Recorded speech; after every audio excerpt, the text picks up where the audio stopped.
बोला श्री कृष्ण भगवान की जय हो। श्रीमद्भागवत महापुराण की जय। श्रीमद्भागवत महापुराण में 7वां अध्याय प्रहलाद द्वारा दैत्य बालकों की शंका का समाधान। प्रहलाद ने कहा, मित्रों, जब मेरे पिता श्री तपस्या करने मंदराचल पर चले गए, तब इंद्र व अन्य देवताओं ने दानों से युद्ध करने का कई बार प्रयास किया। एक बार भारी तैयारी करके देवताओं ने दानों पर आक्रमण कर दिया। उनके आक्रमण का सामना दानव नहीं कर सके। वह अपनी अपनी जान बचाने के लिए इधर उधर भागने लगे और कहने लगे कि हिरण्याकशिपु का पाप कर्म ही इस आक्रमण का दोषी है। देवताओं ने दानों के राजमहल पर भारी आक्रमण करके लूट खसोट मचा दी। इंद्र ने मेरी माता कयादू कयादू नाम बच्चों मैं कयादू था, कयादू को भी बंदी बना लिया। जब वह उन्हें ले जा रहा था तो विलाप करती मेरी माता को देव ऋषि नारद ने देख लिया। उन्होंने इंद्र को फटकारा कि इस निर अपराध पराई स्त्री को बंदी बनाकर ले जाना तुम्हें शोभा नहीं देता, इसे तत्काल छोड़ दो। इस पर इंद्र ने कहा, देव ऋषि, इसके गर्भ में देव द्रोही हैं। हिरण्याकशिपु का अत्यंत प्रभावशाली बालक है। जब यह उत्पन्न हो जाएगा तब उसे मारकर मैं इसे छोड़ दूंगा।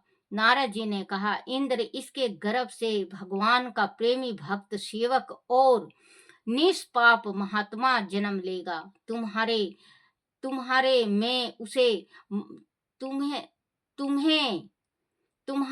में उसे मारने की शक्ति नहीं है।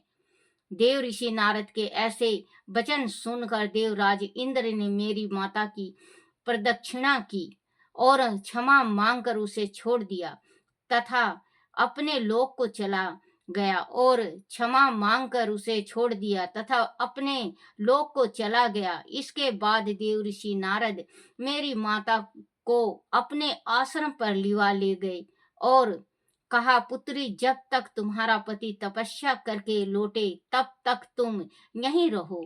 मेरी माता देव ऋषि की आज्ञा मानकर वह रहने लगी। वह तब तक वहां रही जब तक मेरे पिता तपस्या करके लौट नहीं आए। आश्रम पर रहते हुए मेरे जन्म में पूर्व देव ऋषि नारद मेरी माता को प्रतिदिन भागवत धर्म का उपदेश दिया करते थे। गर्भ में रहते हुए मैं नित्य यह उपदेश सुना करता था। देव ऋषि की कृपा से मेरे रोम में भगवान की भक्ति रम गई थी। बच्चों, जब भी हर एक बात पे मैं यही कहती हूँ कि गर्भवती स्त्री है उसको गर्भ गीता जरूर पढ़ना चाहिए।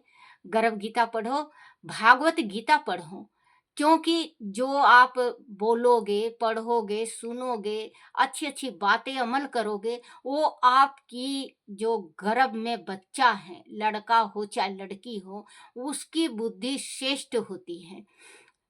अगर आप इधर उधर की चुगली चाटा करेंगे तो वो बच्चा बड़ा होकर चुगली चाटा करेगा। आप धार्मिक विचार के होंगे तो आप के बच्चे धार्मिक ही विचार के होंगे, क्योंकि गर्भ में जो आवाज सुनता है, श्वास लेता है बच्चा, जो आवाज सुनता है बच्चा, श्वास लेता है, वो माँ के जरिए लेता है और सुनता भी माँ के जरिए है, क्योंकि वो सिर्फ सबसे पहले माँ की आवाज और माँ का गर्भ का उसको शरीर में गर्मी जो होती है बच्चे की, वो माँ के गर्भ से मिलता है। अगर आप गलत चल रहे हो तो बच्चे को जो खून है, जो कतरा है, जो नस नस में है, जो रोम रोम में है, वो गलत आएगा। अच्छा सीख रहे हो, धार्मिक विचार कर रहे हो, भक्ति कर रहे हो, आप पाठ पूजा में ध्यान है आपका, पाठ कर रहे हो, भागवत कर रहे हो, शिव पुराण कर रहे हो, तो बच्चा अमल करेगा, तो वो बच्चा श्रेष्ठ होगा। क्योंकि प्रहलाद की माँ का देखो, राक्षस कितना बड़ा राक्षस था। प्रहलाद का पिता हिरण्यकशिपु कितना बड़ा राक्षस था, पूजा पाठ नहीं करने देता था, नास्तिक था, बिल्कुल नास्तिक, जिसको कहते थे नास्तिक, खुद ही भगवान बन गया था, तो किसका पूजा करेगा वो। लेकिन खून और अंश तो वही था। कह देते ना अब हम कि आखिर में है किसका खून। तो बच्चों, खून का इतना असर नहीं होता जितना असर माँ के सुनने में, भक्ति करने में बच्चा गर्भ में लेता है।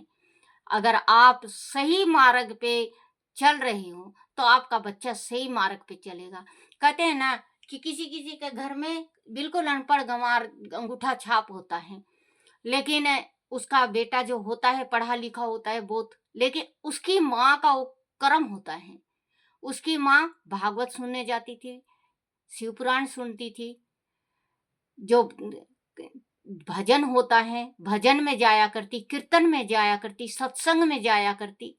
कहते हैं ना, बहनो इधर उधर मत डोलो, बहनो इधर उधर मत डोलो, सत्संग में आओ एक घड़ी, सत्संग में आओ एक घड़ी, सत्संग में कैसे आऊं, सत्संग में कैसे आऊं, बूढ़े बच्चों के जाल में फंसी पड़ी, बच्चों के जाल में फंसी पड़ी, बेटों ने नौकरी घालो, बेटों ने नौकरी घालो, सत्संग में आओ एक घड़ी, सत्संग में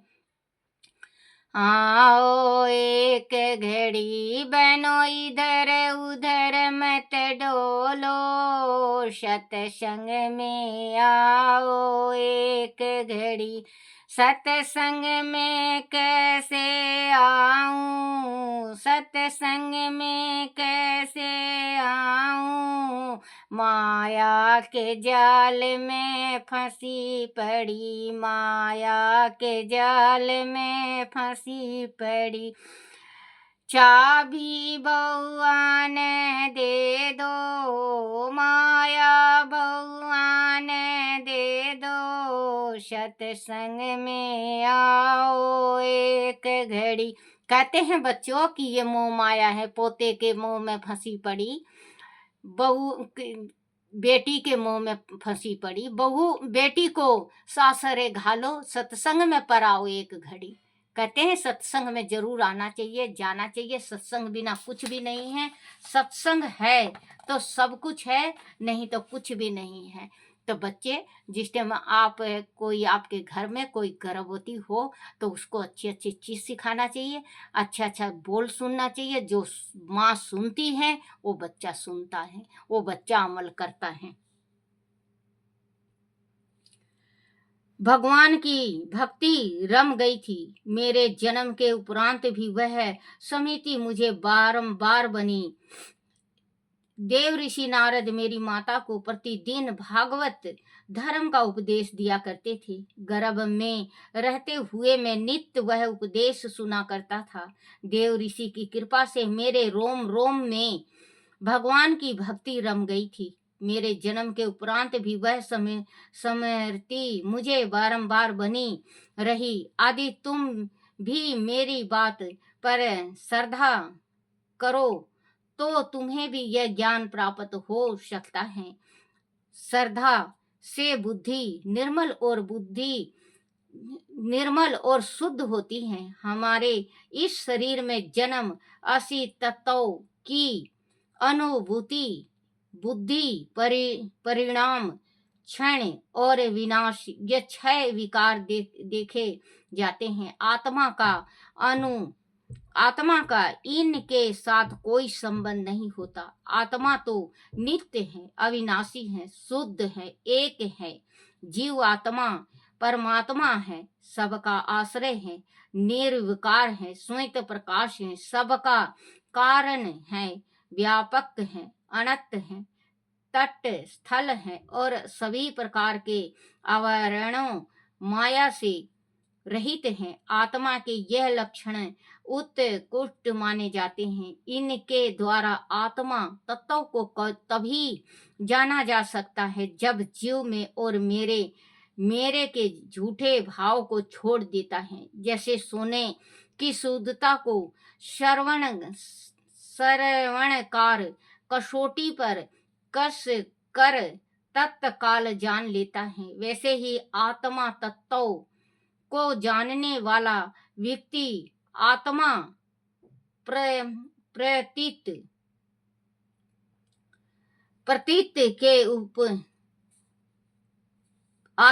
प्रतीत के उपायों द्वारा इस शरीर के भीतर ही ब्रह्म का साक्षात्कार कर लेता है। मित्रों, आचार्यों ने मूल प्रकृति, महातत्व, अहंकार और 5 अंतराएं, इन 8 तत्वों को प्रकृति बताया है। उनके 3 गुण सत्व, राज और तम तथा उनके 16 विकार, 10 इंद्रियां, 5 ज्ञान इंद्रियां, 5 कर्म इंद्रियां, 1 मन और 5 महाभूत, जल, पृथ्वी, अग्नि, आकाश और आयु, इन सभी में एक परम पुरुष परम तत्व के रूप में विद्यमान रहता है। इन सभी का समुदाय यह शरीर है। वह शरीर भी 2 प्रकार का है, एक स्थावर अचल और दूसरा जंगम चल है। इसमें भी 2 प्रकार, अंत कारण, इंद्रियां आदि आत्मा नहीं है। आत्मा इनसे अलग दृष्टा के रूप में प्राण स्वरूप शरीर में विद्यमान रहता है। वह आत्मा सभी में शीतल होकर भी सबसे अलग है। इस प्रकार शुद्ध बुद्धि से साधना करते हुए संसार की उत्पत्ति, स्थिति और उसके प्रलय संहार पर विचार करना चाहिए। जागृत, सपन और सुसुप्त, ये तीनों बुद्धि की विंतियां हैं। उन विंतियों का जिसके द्वारा अनुभव होता है वही सबका साक्षी आदि परमात्मा है। जैसे गंध से उनके आश्रय आयु का ज्ञान होता है, वैसे ही बुद्धि की इन तीनों विंतियों द्वारा साक्षी रूप परमात्मा को अनुभव किया जाता है। मनुष्य अपने गुणों और कर्मों के कारण जन्म मृत्यु के चक्र में फंसा रहता है। इसीलिए वह आत्मा को शरीर और प्रकृति से अलग करके नहीं देख पाता। वह अज्ञान है, मिथ्या सोच है। इसे बदल कर ही आत्मा के श्वेत प्रकाश परमात्मा को समझा जा सकता है। इसीलिए जिस उपाय से भगवान के प्रति स्वाभाविक प्रेम उत्पन्न हो जाए, वही उपाय अपनाकर त्रिगुणात्मक कर्मों के बीच को ही नष्ट कर देना चाहिए, क्योंकि यह कर्म बंधन ही मनुष्य को परमात्मा से दूर करते हैं। गुरु की सेवा से, माता पिता के आदर से जो कुछ भी जीवन में प्राप्त हो उससे संतोष करने से, भगवान के प्रेमी महात्माओं के सत्संग से, भगवान की निश्चल आराधना से, भगवान की लीलाओं का गुणगान करने से, उनके चरण कमलों का नित्य प्रति ध्यान करने से, उनकी मूर्ति आदि का दर्शन करने से, समस्त प्राणियों के प्रीति प्रेम भाव रखने से भगवान में स्वाभाविक प्रेम उत्पन्न हो जाता है। सर्वशक्तिमान श्री हरि सभी प्राणियों में विराजमान हैं। ऐसी इच्छा रखते हुए सभी प्राणियों की यथाशक्ति इच्छा पूरी करनी चाहिए। काम, क्रोध, लोभ, मोह, मद और मत्सल देश, इन 6 शत्रुओं पर विजय प्राप्त करके जो भगवान की भक्ति करता है, उसे श्री कृष्ण के चरणों की अन्य भक्ति प्राप्त होती है। लेकिन ये जो 6 शत्रु हैं, 6 शत्रु को इंसान नहीं मार सकता बच्चों। साधु संत मार देते हैं। जिसकी गृहस्थी है वो नहीं मार सकता, क्योंकि गृहस्थी के बच्चों का है, रेख लेना है, देना है। ये काम, क्रोध, मोह, लोभ, अहंकार, इस चीज को तो छोड़ दे इंसान, इस चीज को छोड़ दे। ये 5 चीज जो हैं, इनको इंसान अगर छोड़ दे तो पारस का हो जाए। वो पूजा भी करे, जब भी उसका अगर थोड़ा सा भी, थोड़ी 5 मिनट के वास्ते भी पूजा करता है, उसका भी पूजा भगवान ले लेते हैं। तो बच्चों, कहते हैं कि भगवान का भक्ति सबसे बड़ा श्रेष्ठ है, क्योंकि प्रहलाद ने किया, भगवान ने उनको देखो आज तक हैं, अपने प्रसाद बना लिए हैं। ध्रुव ने किया, आसमान में देखो ध्रुव तारा दिखते हैं, ध्रुव को एक लोक दे दिया गया। तो भगवान की भक्ति में वो शक्ति होती है। आदि का गुणगान करने से, उनके चरण कमलों का नित्य प्रति ध्यान करने से, उनकी मूर्ति आदि का दर्शन करने से, समस्त प्राणियों के प्रति प्रेम भाव रखने से भगवान में स्वाभाविक प्रेम उत्पन्न हो जाता है। सर्वशक्तिमान श्री हरि सभी प्राणियों में विराजमान हैं। ऐसी इच्छा रखते हुए सभी प्राणियों की यथाशक्ति इच्छा पूरी करनी चाहिए। काम, क्रोध, लोभ, मोह, मद और मत्सर देश, इन 6 शत्रुओं पर विजय प्राप्त करके जो भगवान की भक्ति करता है, उसे श्री कृष्ण के चरणों की अनेक भक्ति प्राप्त होती है। भगवान की लीलामय भक्ति में लीन हो जाना ही भगवान को पा लेना है। जब भक्त का पर हृदय भक्त उत्सल हो जाता है, तब उसके मन से जीवन मृत्यु का भय स्वतः ही नष्ट हो जाता है। भगवान का भजन करने में किसी प्रकार का भी परिश्रम नहीं करना पड़ता। संसारिक पदार्थों के प्रति प्रेम रखना मृग तृष्णा के समान है, क्योंकि वह सब तो क्षण भंगुर है, जल्दी ही नष्ट हो जाने वाला है। इन सभी में दोष ही दोष है। निर्दोष तो मात्र परमात्मा है। असुर कुमारों, तुम्हें उसी परमात्मा का भजन और स्मरण करना चाहिए। जो व्यक्ति इस संसार में अपने को बड़ा मानकर कर्म करता है, उसे कभी भी सफलता प्राप्त नहीं होती, अपितु उसे अपने इस अहंकार के सामने सदैव नीचा देखना पड़ता है। मनुष्य इस लोक में सकाम कर्मों के द्वारा जिस शरीर के लिए भोग प्राप्त करना चाहता है, वह शरीर ही पराया और नाशवान है। यही दशा परिजनों और धन संपत्तियों की है। वह कभी स्थायी रूप से अपनी नहीं रहती, वह सभी शरीर के साथ ही नष्ट हो जाते हैं। आत्मा साक्षात्कार से परम आनंद के विशाल सागर में गोते लगाए जा सकता है। शरीर तो मरण धर्म है, वह आत्मा मरण धर्म है, यह आता जाता रहता है। इसीलिए निष्काम भाव से परमात्मा का ही भजन करना चाहिए। अर्थ, धर्म और काम सभी परमात्मा के अधीन है, उनकी इच्छा के बिना कुछ नहीं मिल सकता। भगवान श्री हरि सभी प्राणियों के ईश्वर हैं, आत्मा हैं, प्रियतम हैं, देवता, दैत्य, मनुष्य, यक्ष अथवा गंधर्व, जो कोई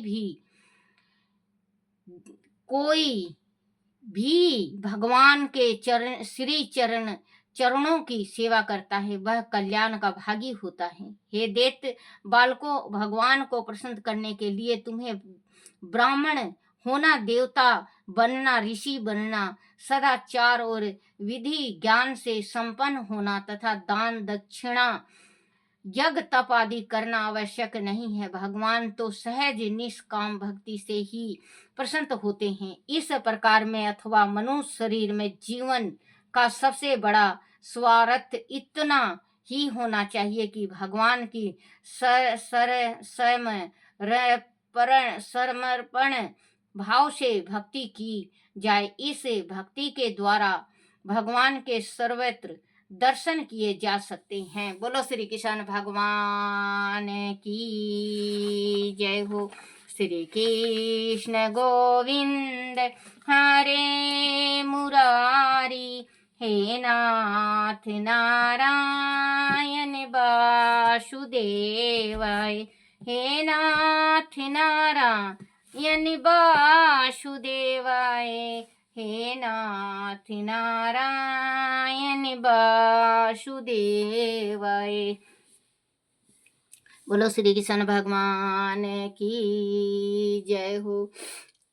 बिल्ली के बेर सुदामा के तुंगल, बिल्ली के बेर सुदामा के तुंगल, रुच रुच भोग लगावे मेरे ठाकुर जी, रुच रुच भोग लगावे मेरे राम जी। दुर्योधन के मेवे त्यागे, दुर्योधन के मेवे त्यागे, भूख लगी जब उठ कर भागे, सागे विदुर घर रुच रुच खायो रामा, सागे विदुर घर रुच रुच खायो रामा। सिम नारायणी नारायणी नारायणी, बजमन नारायणी नारायणी नारायण। ब्राह्मण घर का रुख सुख भोग भगवन, ब्राह्मण घर का रुख सुख भोग भगवन, रुच रुच भोग लगावे मेरे ठाकुर जी, रुच रुच भोग लगावे मेरे लड्डू जी, रुच रुच भोग लगावे मेरे गोपाला, ऐसा भोग लगाओ मेरे गोपाला, ऐसा भोग लगाओ मेरे ठाकुर जी, सब अमृत बन जाए। श्रीमन नारायण नारायण नारायण, भजबन नारायण नारायण नारायण। बोलो श्री कृष्ण भगवान की जय। लड्डू रे गोपाला दीन दयाला, तुम सबके हितकारी, लड्डू तुम सबके हितकारी, लड्डू रे गोपाला दीन दयाला, तुम सबके हितकारी, लड्डू तुम सबके हितकारी, लड्डू रे गोपाला दीन दयाला, तुम सबके हितकारी। बोला श्री कृष्ण भगवान की जय हो। हे मेरे कान्हा, हे मेरे बंसी वाले, हे मेरे गिरधारी, हे मेरे लड्डू गोपाल, मेरे से कोई भूल हो जाए, कोई चूक हो जाए, कोई टूटी रह जाए, मुझे क्षमा करना क्षमा करना क्षमा करना। बोला श्री कृष्ण भगवान की जय हो। श्री भागवत महापुराण की जय। अपने अपने माता पिता की जय। अपने अपने गुरुदेव महाराज की जय हो।